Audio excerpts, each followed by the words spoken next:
Hello दोस्तों, आपका स्वागत है आपके अपने YouTube channel Om Prakash Newton official में। मैं हूं ओम प्रकाश न्यूटन। आप देख रहे हैं डेली करेंट अफेयर एमसीक्यू, जो बीपीएससी एंड ऑल एग्जाम के लिए इम्पोर्टेंट है। तो हम क्वेश्चन की शुरुआत करेंगे। पहला क्वेश्चन है हमारा, युवा कार्यक्रम और खेल मंत्रालय द्वारा आयोजित वाइब्रेंट ग्राम प्रोग्राम 2026 से संबंधित राष्ट्रीय स्तर की प्रश्नोत्तरी के बारे में निम्नलिखित कथनों पर विचार कीजिए। पहला कथन है, यह प्रश्नोत्तरी मान्य माला माला भा, भार, मा, माय भारत प्लेटफॉर्म पर आयोजित की जा रही है। दूसरा कथन है, यह सीमावर्ती ग्राम सहभागिता कार्यक्रम में चयन का पहला चरण है। तीसरा कथन है, इस कार्यक्रम के लिए कुल 1000 स्वयं सेवकों का चयन किया जाएगा। सही विकल्प चुनिए। ऑप्शन ए केवल 1 और 2, ऑप्शन बी केवल 2 और 3, ऑप्शन सी केवल 1 और 3, ऑप्शन डी 1, 2 और 3। तो इसका राइट आंसर है ऑप्शन ए केवल 1 और 2।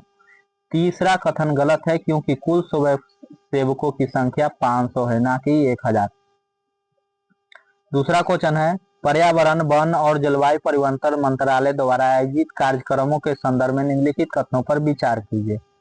पहला कथन है, इन कार्यक्रमों का उद्देश्य International Big Cat Alliance IBCA के लक्ष्यों को बढ़ावा देना है। दूसरा कथन है, इन कार्यक्रमों में भारत की 6 प्रमुख जंगली बिल्ली प्रजातियों पर ध्यान केंद्रित किया जाएगा। तीसरा कथन है, भारत 1 जून को नई दिल्ली में पहले IBCA शिखर सम्मेलन की मेजबानी करेगा। सही विकल्प चुनिए। ऑप्शन ए केवल 1 और 3, ऑप्शन बी केवल 2 और 3, ऑप्शन सी 1 और 2, ऑप्शन डी 1, 2 और 3। तो इसका राइट आंसर है ऑप्शन ए केवल 1 और 3। दूसरा कथन इसलिए गलत है कि क्योंकि भारत की 6 प्रमुख जंगली बिल्ली प्रजातियों पर ध्यान नहीं केंद्रित किया गया है, बल्कि 5 प्रमुख जंगली बिल्लियों प्रजातियों पर यह ध्यान केंद्रित करता है, जिसमें है शामिल है बाघ, एशियाई शेर, तेंदुआ, हिम तेंदुआ, चीता। अगला क्वेश्चन है, भारत में आयोजित होने वाले ब्रिक्स विदेश मंत्रियों की बैठक के संदर्भ में निम्नलिखित कथनों पर विचार कीजिए। पहला कथन है, इस बैठक की अध्यक्षता डॉक्टर एस जयशंकर करेंगे। दूसरा कथन है, बैठक में केवल एशियाई देशों के विदेश मंत्री ही भाग लेंगे। तीसरा कथन है, ब्रिक्स देशों के विदेश मंत्री वैश्विक और क्षेत्रीय मुद्दों पर विचार विमर्श करेंगे। सही विकल्प चुनिए। ऑप्शन ए केवल 1 और 3, ऑप्शन बी केवल 2 और 3, ऑप्शन सी केवल 1 और 2, ऑप्शन डी 1, 2 और 3। तो इसका राइट आंसर है ऑप्शन ए केवल 1 और 3। इस बैठक दूसरा कथन इसलिए गलत है, केवल एशियाई देश ही इसमें शामिल नहीं होंगे, बल्कि दक्षिणी अमेरिका तथा इसमें शामिल होने वाले अफ्रीकी कंट्री भी हैं। अगला क्वेश्चन है, इलेक्ट्रॉनिकी और सूचना प्रौद्योगिकी मंत्रालय द्वारा लॉन्च किए गए IP कैटलिस्ट के संदर्भ में निम्नलिखित कथनों पर विचार कीजिए।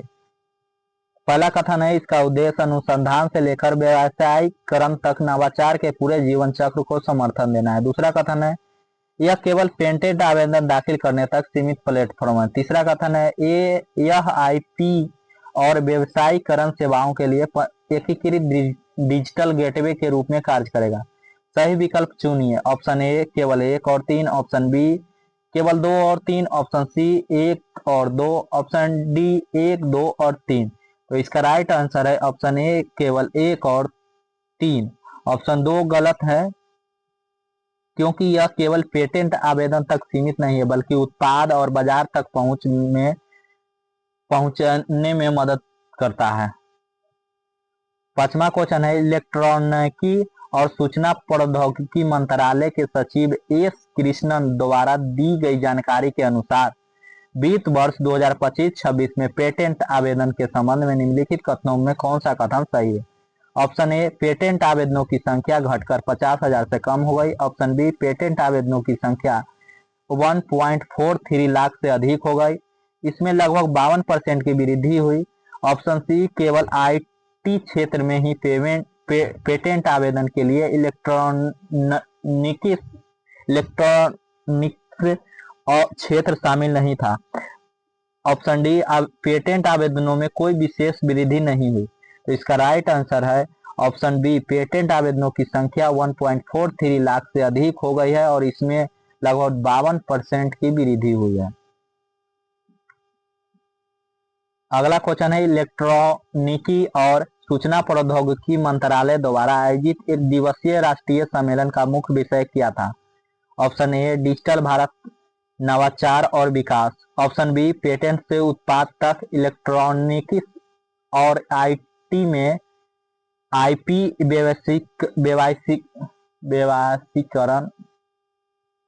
व्यवसायीकरण में तेजी लाना। ऑप्शन सी, स्टार्टअप के लिए नई तकनीक नीति। ऑप्शन डी, भारत में साइबर सुरक्षा और डेटा संचरण। तो इसका राइट आंसर है ऑप्शन बी, पेटेंट से उत्पाद तक इलेक्ट्रॉनिक्स और आईटी में आईपी व्यवसायीकरण में तेजी लाना। अगला क्वेश्चन है, अल्पसंख्यक कार्य मंत्रालय द्वारा आयोजित राष्ट्रीय सम्मेलन के संदर्भ में निम्नलिखित कथनों पर विचार कीजिए। पहला कथन है, सम्मेलन का विषय आर्टिफिशियल इंटेलिजेंस के माध्यम से समावेशी विकास है। दूसरा है, इसका उद्देश्य अल्पसंख्यक समुदायों के लिए प्रौद्योगिकी आधारित कल्याणकारी उपायों को बढ़ावा देना है। तीसरा है, यह सम्मेलन केवल निजी क्षेत्र की भागीदारी पर केंद्रित है, इसमें केंद्र राज्य समन्वय शामिल नहीं है। ऑप्शन सही विकल्प चुनिए। ऑप्शन ए केवल 1 और 2, ऑप्शन बी केवल 2 और 3, ऑप्शन सी केवल 1 और 3, ऑप्शन डी 1, 2 और 3। तो इसका राइट आंसर है ऑप्शन ए केवल 1 और 2। ऑप्शन कथन 3 गलत है। क्यों गलत है कथन 3? क्योंकि इस सम्मेलन में केंद्र राज्य समन्वय, सहयोग और सर्वोत्तम प्रथाओं का आदान प्रदान भी शामिल है, ना कि केवल निजी क्षेत्र का। अगला क्वेश्चन है, केंद्रीय मंत्रिमंडल द्वारा स्वीकृत कोयला और लिग्नाइट गैसीकरण संवर्धन योजना के संदर्भ में निम्नलिखित कथनों पर विचार कीजिए। पहला कथन है, इस योजना की कुल लागत 37,500 करोड़ रुपए है। योजना का उद्देश्य लगभग 7.5 करोड़ टन कोयला और लिग्नाइट के गैसीकरण को बढ़ावा देना है।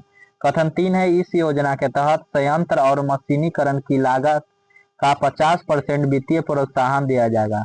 सही विकल्प चुनिए। ऑप्शन ए केवल 1 और 2, ऑप्शन बी केवल 2 और 3, ऑप्शन सी केवल 1 और 3, ऑप्शन डी 1, 2 और 3।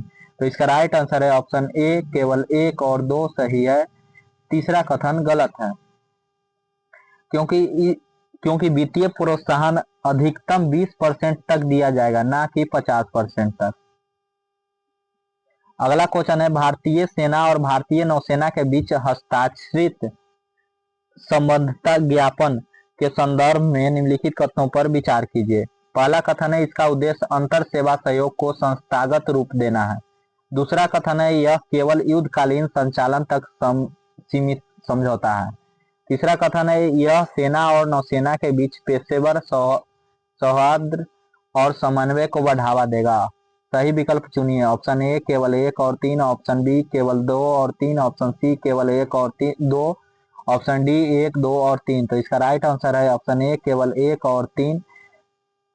ऑप्शन बी गलत है, केवल युद्धकालीन संचालन तक सीमित नहीं है, बल्कि अस्थायी सहयोग और समन्वय के लिए यह है।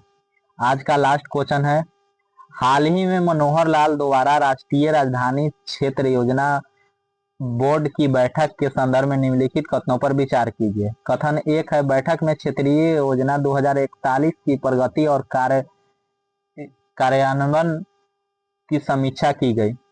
चर्चा में एकीकृत दूसरा कथन है, चर्चा में एकीकृत क्षेत्रीय गतिशीलता और सतत शहरीकरण जैसे विषय शामिल थे। तीसरा कथन है, बैठक का मुख्य उद्देश्य केवल ग्रामीण विकास योजना पर चर्चा करना था।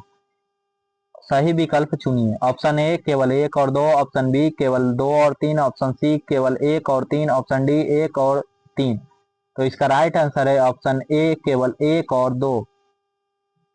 तीसरा कथन गलत है, क्योंकि इसका मुख्य उद्देश्य फोकस शहरी और क्षेत्रीय विकास था, ना कि केवल ग्रामीण विकास था। मतलब शहरी क्षेत्र और ग्रामीण क्षेत्र दोनों को साथ में लेकर चलना था। तो आज के लिए इतना ही। इस सेशन से जुड़ने के लिए आप लोगों का तहे दिल से धन्यवाद।